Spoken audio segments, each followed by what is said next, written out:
What happens when every secret is exposed, every mask is ripped away, and the hunter finally looks his prey in the eye?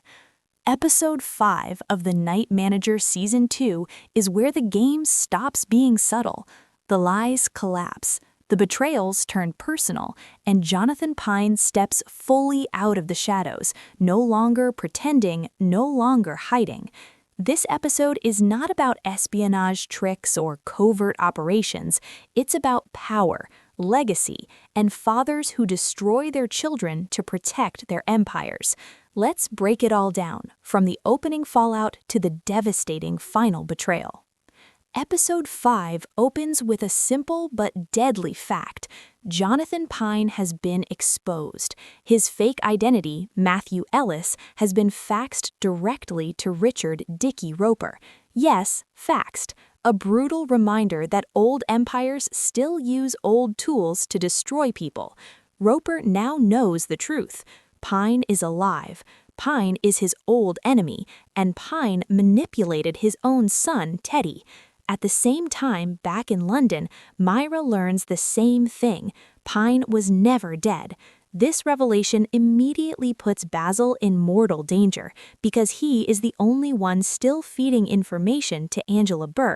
The chessboard has flipped, and every remaining piece is now in danger. Jonathan Pine is now on the run with Roxana, Roper's emotionally trapped mistress. Octavio, a terrified young boy. Teddy's men move fast. Octavio is framed on national television as the murderer of prosecutor Alejandro. The media turns him into a criminal overnight. This is important. It shows how power doesn't need truth. It only needs control of the narrative.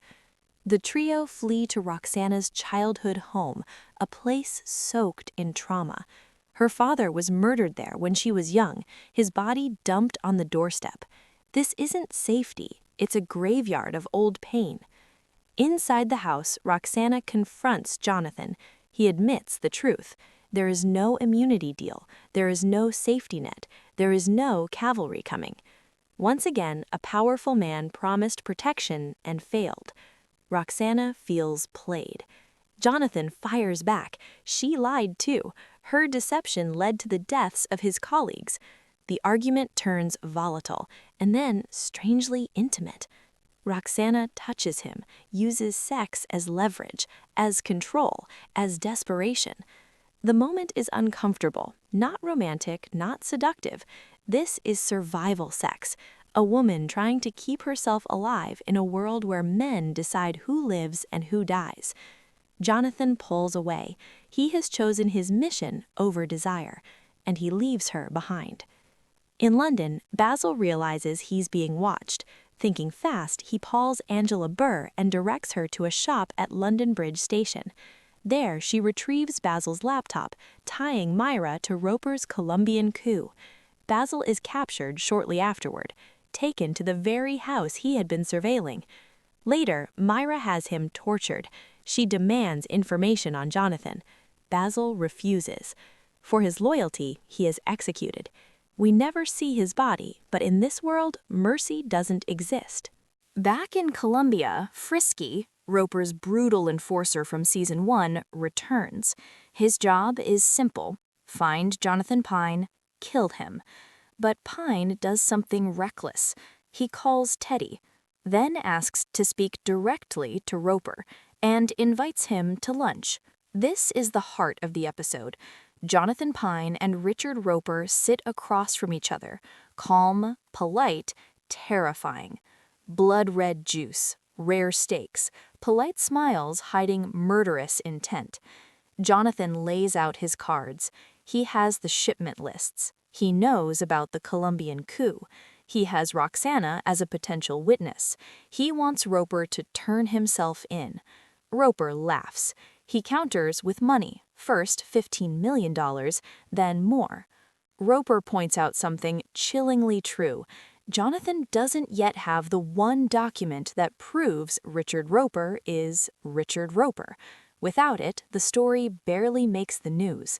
This is realism at its coldest. Power doesn't fear truth, it fears proof. They probe each other's weaknesses. Roper mentions Jed, Jonathan's lost love, mentions his father. Jonathan strikes back harder. My father loved me. What about yours? That line cuts deep because Roper has never loved anyone, not even his son. They part with threats. Jonathan walks away alive, for now. Jonathan meets Teddy at the shoreline where he was nearly murdered earlier. Using recordings taken from Roper's bugged dogs, Jonathan reveals the truth.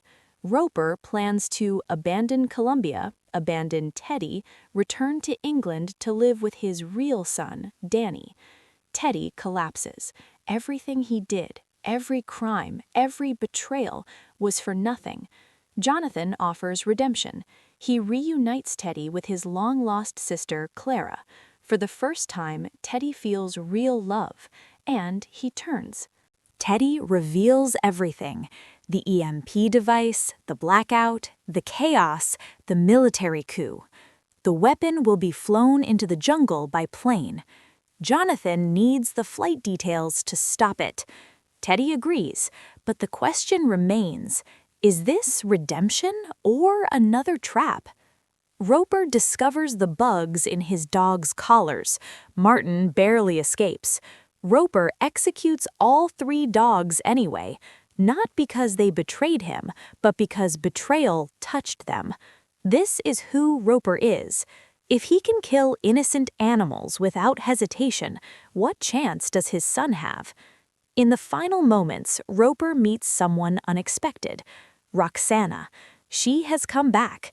Roper offers her a choice: help him find Jonathan, or be cut into pieces and mailed to her mother over a month. Roxana agrees.